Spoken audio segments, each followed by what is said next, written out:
Bandang 2:30 ng hapon noong May 20, 2021 ay nabulabog ang tahimik na lugar ng Batasan Hills nang matagpuang wala ng saplot at wala ng buhay ang hindi pa nakikilalang biktima sa isang bakanting lote sa Sitio Bacal, Barangay Bagong Silangan, Quezon City.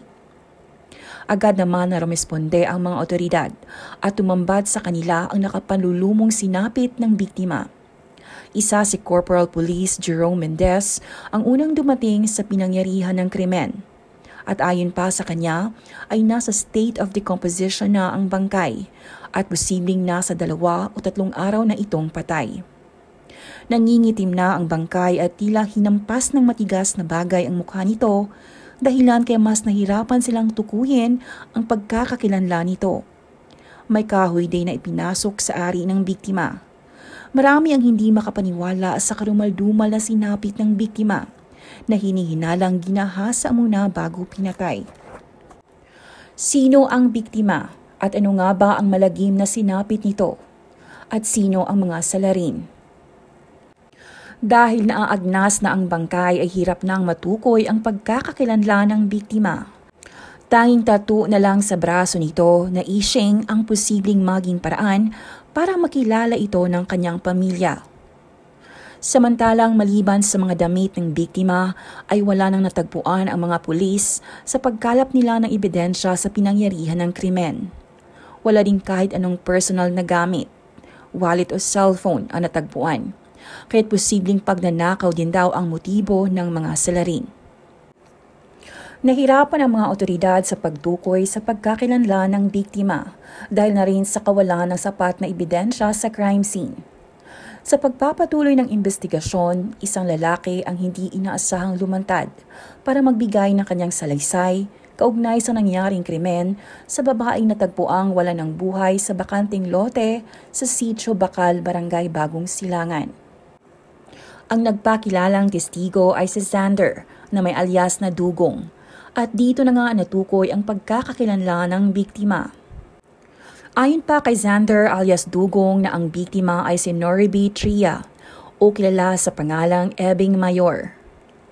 Agad namang ipinaalam ng pulisya ang impormasyon sa pamilya ng biktima na halos ay hindi pa rin makapaniwala sa karumaldumal na sinapit ng anak nila. Ayon pa sa ina nito, nagpaalam lang daw si Ebing na makikipagkita sa tropa nito. Yun na pala ang huling beses na makikita niya ang kanyang anak. Kaya nung hindi nila ito mahagilap ay labis-labis na daw ang kanyang pag-aalala. Hanggang sa makumpirma na nga nilang ang bangkay na nakita ay ang nawawalan nilang anak na si Ebeng. Ganoon na lang ang pagdadalamhati ng ina ni Ebeng, lalo na't napakaresponsable at maaasahan daw na anak si Ebeng. Wala daw itong ibang hangad kundi ang makatulong at maahon sila sa hirap. Kaya kahit anong trabaho basta marangal ay pinapasok ni Ebeng para lang may maiabot sa kanyang ina. Nakakapanghinayang din dahil unti-unti na din sanang nakilala si Ebeng sa isang social media platform. Dahil sa kanyang kakaibang charm at talento ay unti-unti na ring lumaki ang kanyang following sa TikTok. Proud LGBTQ member si Ebeng. Ayon pa sa kanyang ina, maliit pa lang daw ito ay puro na talaga lalaki ang mga kaibigan ni Ebeng. At sa katunayan, pagbubunyag pa nito, kababata niya si Xander o alias Dugong, ang lumantad na testigo. Samantalang ayon pa sa naunang salaysay ni Dugong ay nakita daw niya si Ebeng noong gabi ng May 17, 2021 kasama isang Joel at Richard. Pero napansin daw ng mga investigador na tila may tinatago ito dahil sa kanyang pagkabalisa at pagiging tuliro.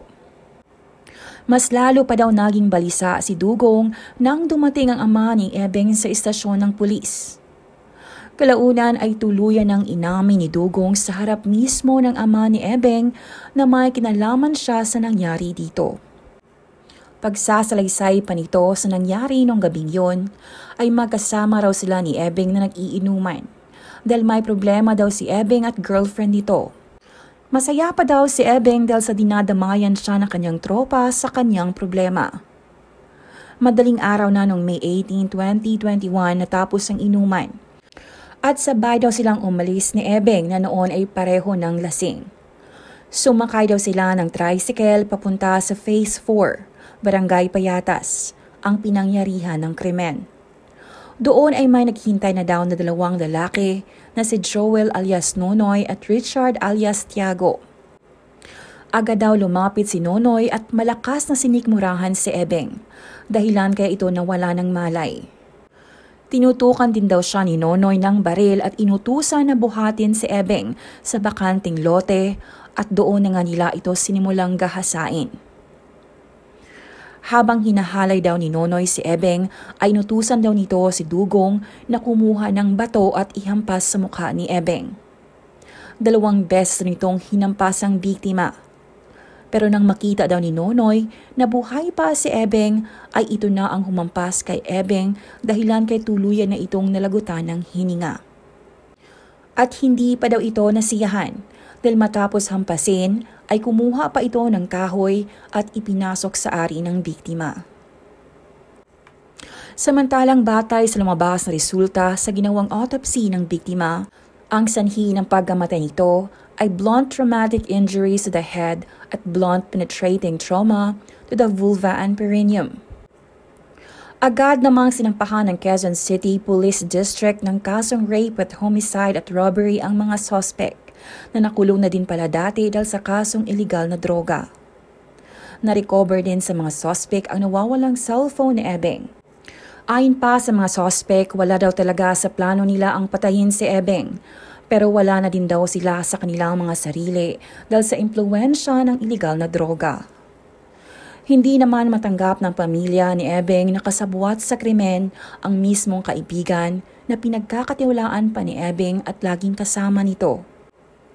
Mariin naman itong kinondina ng LGBT community at nanawagan sila ng hustisya sa nangyari kay Ebeng at umapila rin sila sa mga mambabatas na ipasa na ang SOGI Equality Bill para magbibigay ng proteksyon sa kanilang komunidad.